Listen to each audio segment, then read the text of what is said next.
Right now is an incredible time to be into Final Fantasy. With today's update, we have just found out that Final Fantasy XVI has officially gone gold. For those not familiar with this terminology, that means the game is finished. It means that the game's current build is ready to be published on a Blu-ray disc and shipped to retailers for you to play it. The game is complete, and not only is it is complete 3 months ahead of time. This is something that is absolutely insane to me. Normally games go gold 1 month ahead of time. For example, God of War Ragnarok went gold on October 10th and released on November 9th. But this is a whole 3 months ahead of schedule. This implies that the development on Final Fantasy XVI has gone incredibly smooth, at least from what we are publicly aware of. This is something that hasn't happened with the mainline Final Fantasy titles since 10 or 11. 12 had its issues during development, 13 and 14 1.0.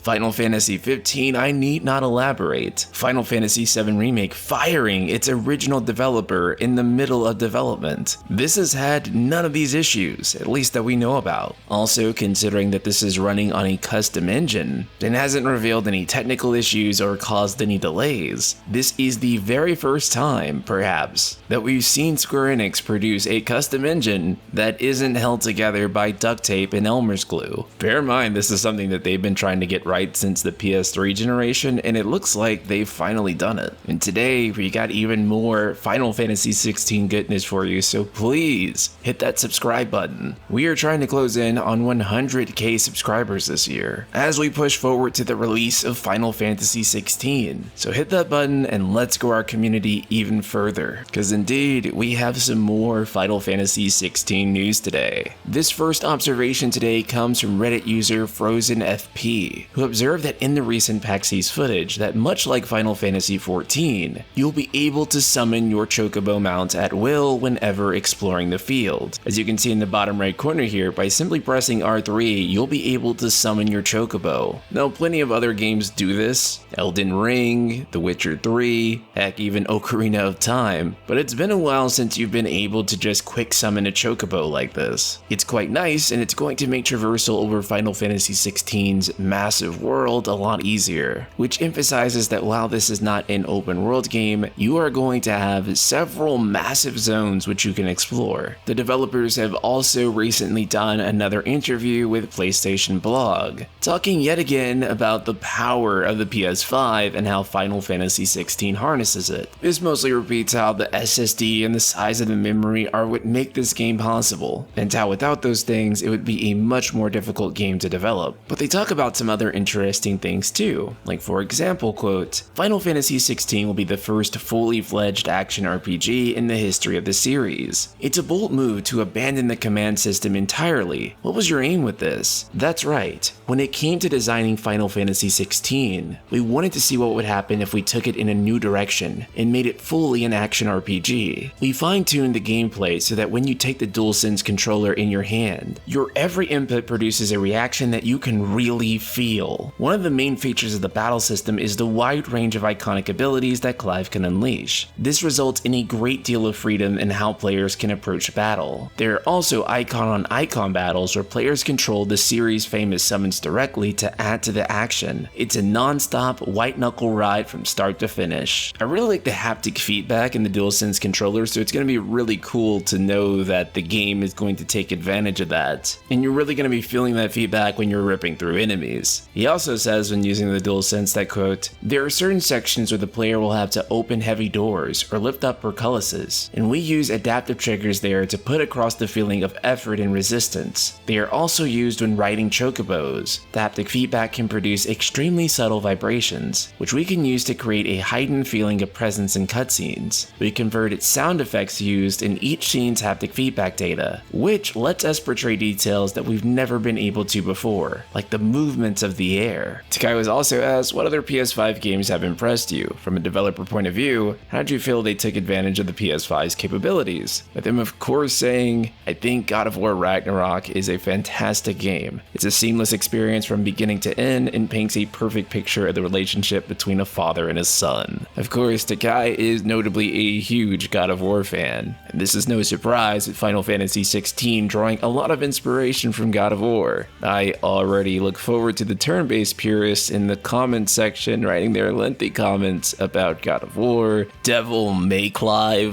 how I'm a shill for liking this game, and a ton of other wonderful things. Lastly, we have a translation from Genki over on Twitter, with Yoshida saying that he heard from FF16 producer Yoshi P, haha, that they worked hard until the end debugging Final Fantasy XVI. He says that the game has no bugs at all, but as much as possible they don't want to be in a situation where the game requires patches, so they worked hard on bug fixing. This game is not going to be another situation like Final Fantasy XV, in which when the 1.0 version of the game launched, FF15 had numerous bugs in it. I wouldn't say that it was unplayable, but you definitely ran into a number of bugs when playing it. FF16 is going to be a smooth, bug-free experience from the day you buy it, and that is exactly what I want to hear. With that being said, leave a comment below telling me how excited you are for FF16. Shout out to Sushi Ferret and the rest of the Ultima community.